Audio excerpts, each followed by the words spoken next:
갈등의 긴 강물 속에 그물을 던져 건지는 것은 푸른 물결의 힘과 힘에 앙칼진 톱니, 그리고 소망의 높이로 솟아난 햇살의 줄기, 그 청동빛이었지.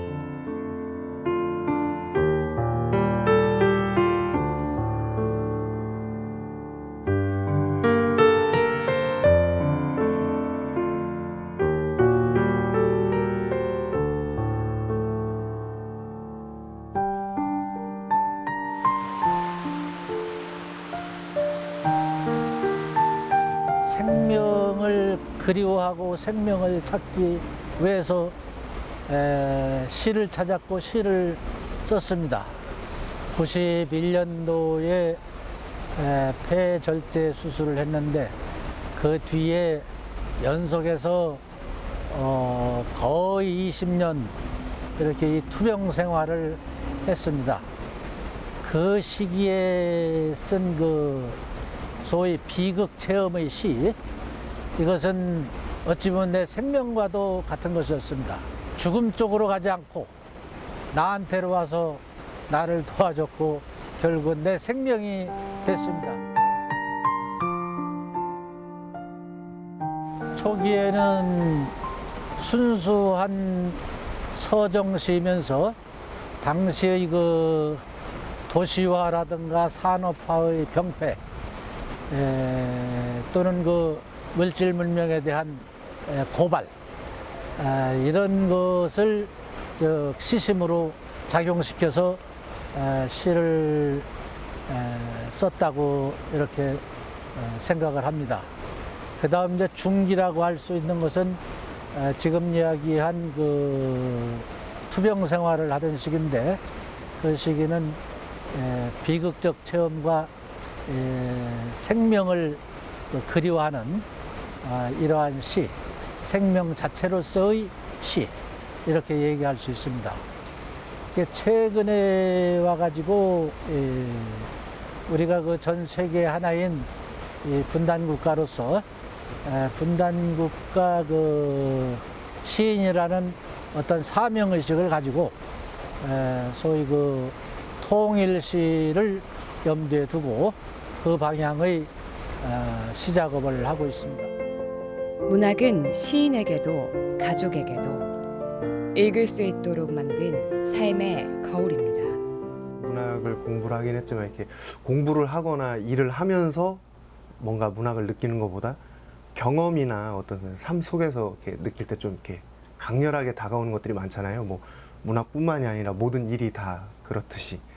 그런 부분에서 봤을 때 이제 아버지께서 제가 6학년 때였던 것 같아요. 그 암으로 이제 병상에 계실 때, 그때 어려가지고 솔직히 저는 잘 몰랐거든요. 이렇게 많이 아프신가? 그냥 마냥 학교 끝나면 버스 타고 병원 가고 뭐 하는 게 어떻게 보면 좀 재밌기도 했었던 것 같고요. 그냥 아무것도 몰랐거든요. 그냥 아프시다 정도? 그런데 이제 좀 커서 그때 이제 시집을 만드셨는데, 제가 이렇게 뭐 아버지 시를 많이 읽지는 않았지만 그 시집은 진짜 처음부터 끝까지 한 자리에서 다 읽었던 것 같아요.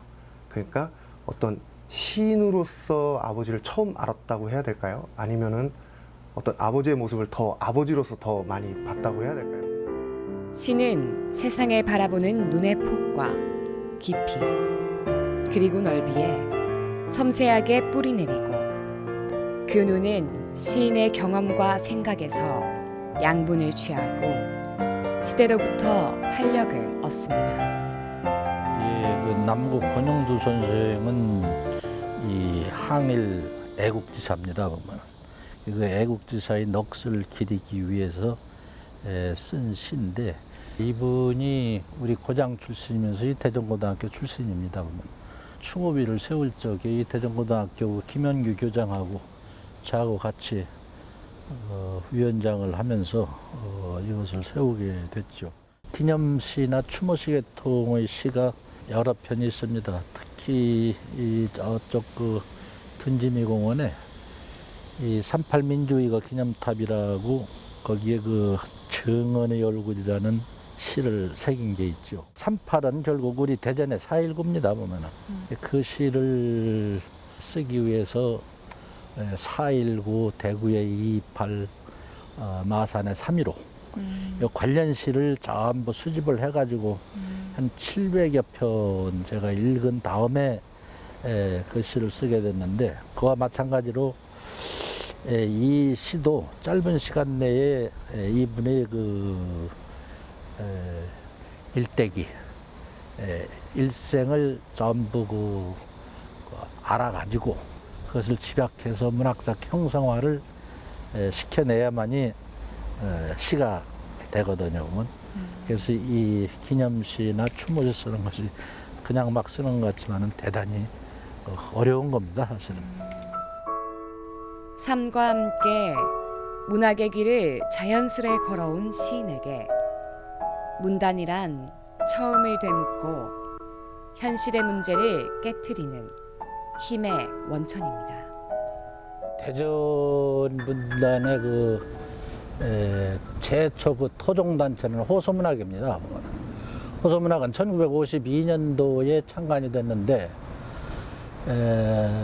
우리나라에서 현존하는 가장 오래된 문학단체예요, 보면. 그래서 우여곡절을 겪으면서 오늘까지 지금 발행이 되고 있는데, 그 70년도에 한국무인협회 이 충남 지부, 요놈이 결성은 60년도에 됐지만 책은 70년도에 처음 나옵니다, 보면. 그렇게 해서 그 뿌리가 본래 호소문학입니다, 보면. 근데 그놈이 두 단체가 돼가지고 서로 싸우기도 했죠, 보면.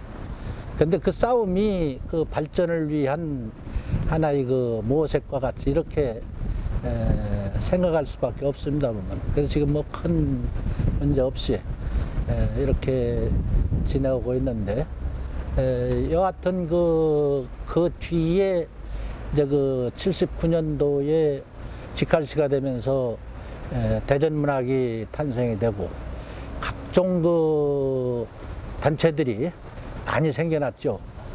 지금은 서로 협조해가면서 이렇게 여러 단체가 공존해서 나가고 있는. 열정으로 피운 지역 문학의 꽃은 세월이 흐르면서 더욱 성숙한 시선과 세계를 갖춘 시인의 활동으로 활짝 피었습니다. 김용재 교수님께서는 대전의 문단이 아주 넓게 펼쳐져 있는데 중심 축으로서 대전 문단을 이끌어오는 그런 분입니다. 구체적으로 말씀을 드리면 우리 대전에 아주 유서가 깊은 호소문학회가 있는데 호소문학회를 중흥시킨 분이에요.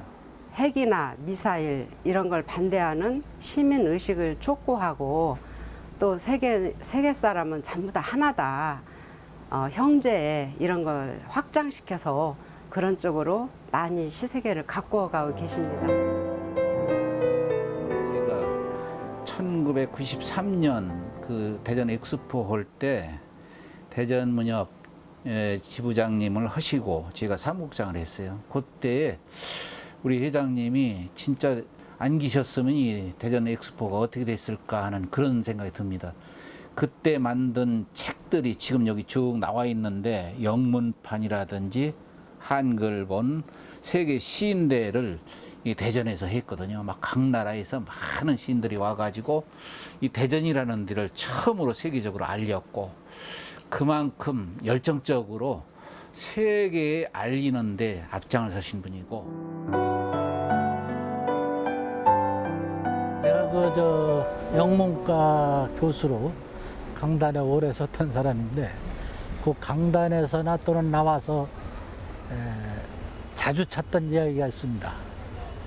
소위 세계의 문호인 이 셰익스피어와 인도화를 바꾸지 않겠다 하는 이런 이야기를 유명한 토마스 칼라일이라고 하는 시인이 이야기를 했어요.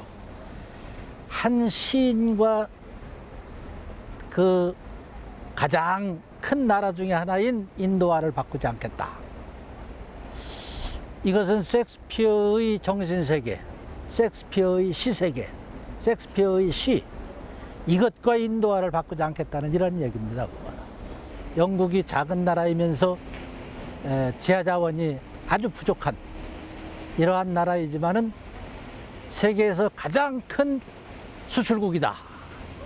뭐를 수출했냐? 시를 수출했다. 시를 수출한 건 바로 뭐냐? 인간의 정신을 수출한 거다. 이 시는 바로 인간의 정신의 핵이면서 집결체입니다. 그래서 시가 중요하고 시를 좋아하는 사람이 많이 있는 겁니다. 우리가 시를 직접 쓰지 않아도 남의 시를 읽으면서 남의 그 정신세계에 몰입할 수 있는 이러한 자기 세계를 구축하는 거, 이게 참 중요한 일이죠. 문학은 작가의 정서가 담긴 문체, 고유한 정신과 문화가 깃들어 있어 하나의 작품을 번역하기 위해선 모든 감각을 깨워둬야 합니다. 그래서 우리는 번역을 문학 속의 문학이라고 부르기도 합니다. 처음 번역을 하게 된 동네는 1979년. 79년 그 서울에서 세계 시인대회가 열렸습니다. 그때에 그 번역 의뢰를 받고 한두 편 시작한 것이 번역의 시초였고, 번역하면서 흔히 이 현장에서 보면은 영어니까 미국 사람한테 부탁하면 되지 않냐 이렇게 생각은 절대 안 그렇습니다. 번역은 번역하고자 하는 그 언어와 자기 나라 언어 두 개 양계 국어를 아주 잘해야 합니다. 쉽게 얘기해서 이 가와바다 야스나리가 1968년도에 설국을 가지고 이 노벨 문학상을 받을 적에 그 설국 이 번역을 한 사람이 일본 여자이면서 미국 사람하고 같이 결혼한 사람입니다. 영어를 하면서 한국에 귀화했거나 한국어를 하면서 미국에 귀화했거나 이래서 그 양계 국어를 잘 할 수 있는 이런 사람이면은, 그 사람이 또 문인이라면은 아주 금상첨화죠. 그렇게 어려운 겁니다. 어느 한쪽 언어만 가지고 안 됩니다.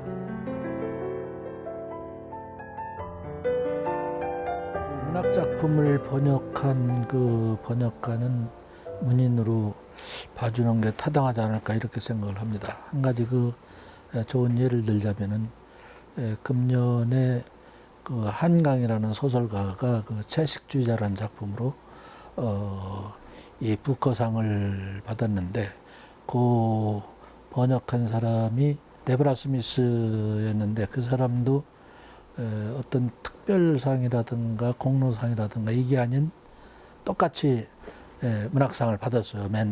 저 부커상을. 그것은 바로 그 문학상을 문인이 받는다 하는 그런 입장에서 보면은 문인이라는 것을 인정한 거라고 나는 그렇게 생각을 합니다. 시인에게 대전이라는 공간은 중간지대로서 세계로 뻗어나가고 모든 사람과 더불어 함께 공감하고 함께 호흡하는 곳입니다. 대전 엑스포 때라고 기억이 됩니다.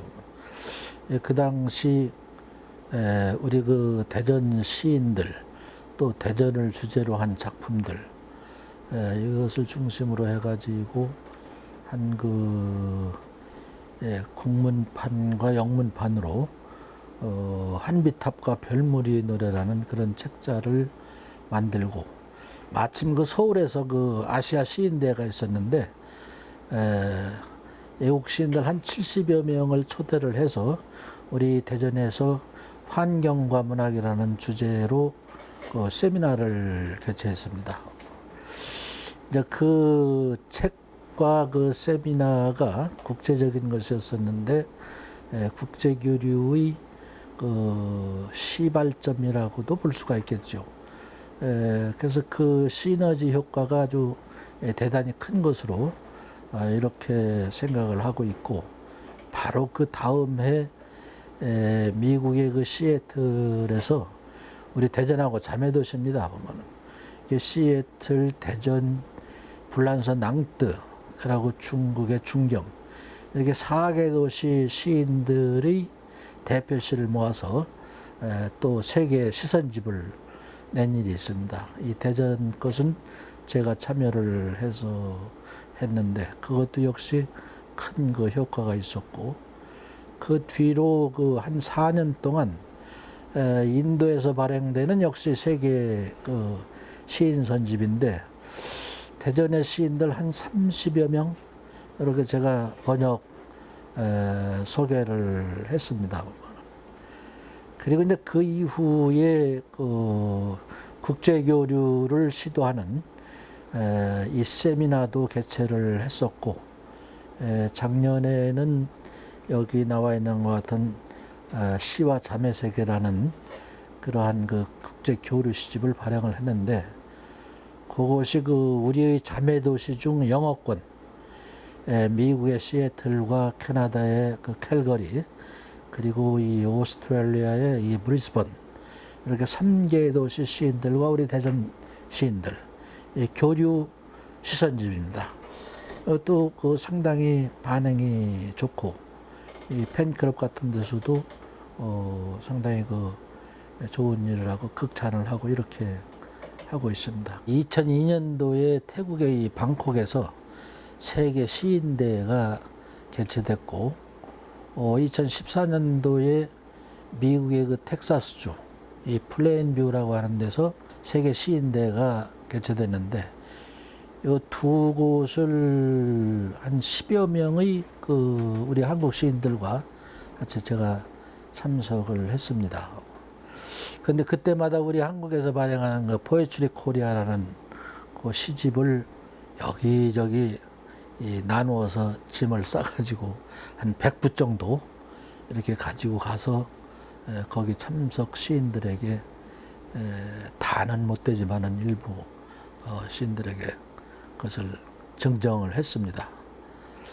그랬더니 이 사람들이 이 번역도 잘 되고 시도 좋고 그렇다고 해서 이 사람들이 이 시를 낭독하는 사람들이 여러 번 있었어요. 단순한 그런 그 립 서비스가 아니라 실제적으로 이 사람들이 얘기하고 있다는 것을 느낄 수 있었습니다. 그래서 이제 그러한 것도 상당히 중요한 국제교류의 역할을 했다고 생각을 하는데 우리 그 모임의 그 명예회장이신 그 유명한 그 문덕수 시인께서 이 태국에서 한 이야기가 오래 기억에 남습니다. 이 시인은 아주 유명한 애교가이다. 이런 말씀을 하셨는데 그 말과 연결해 보니까 정말 대단한 그 애교관 역할을 하는 거예요. 이 시를 통해서. 그러한 말이 오래 기억되고 새겨지는 그러한 말입니다. 이 교류를 하는 것은 그 자기 것을 널리 알리는 그런 의미도 있지만은 이 상대방 것의 좋은 점을 받아들여서 서로의 취사선택해서 자기 것을 또 발전시키자 하는 그런 의미가 더 강한 거죠. 그렇기 때문에 쉽게 얘기하면은 더 좋은 것을 이렇게 혼합해서 더 좋게 발전시키자 하는 데에 큰 의의가 있는 것입니다. 그것이 문화라고 할 때 문화는 결국 우리의 그 의식이고 정신 영역이기 때문에 그 의미가 더 크다고 이렇게 생각을 합니다. 문학이 변하지 않는 것은 삶의 일부가 되어 삶을 풍성하게 하는 것입니다. 문학은 따지고 보면은 이 문자 그대로 이 글어를 상대로 하는 중심으로 하는 학문 이것이 문학입니다. 그래서 광범위한 입장에서 보면은 문자로 쓰여진 모든 것이 문학이고 문학의 대상입니다. 그러나 그 협의의 의미로 보면은 문학 작품 그 자체를 문학이라고 합니다. 그 문학 작품으로 볼 때에 이 문학 작품은 우리들의 이 가능한 세계를 예측하고 인생을 있는 그대로 주조하는 것은 복사하는 것은 아니지만은 그 자기 목적에 맞는 인생을 주조해 나가는 것입니다. 이러한 이야기는 이 오스카 와일드가 이야기를 했는데 그것을 뭐 쉽게 얘기하면은 우리는 살면서 이 가능한 세계를 예측하고 상상하고 그 상상하면서 이 자기의 목적에 맞는 그러한 세계를 만들어 나가는 것, 바로 이러한 그 인생 목적의 문학이 하나의 그 스승으로서 가이드로서 이렇게 존재한다고 생각을 합니다. 물 넣을 고운 눈짓이나 하나는 인정 가려놓고 날마다 내 마음속 파릇한 세월 파먹는 거대한 소, 오만의 문명에 눌려 어둠 안고 사라진 목척도, 노래로 짚혀 그리며 실망처럼 식은 가슴, 그대의 핑크색 꿈을 휘젓는다.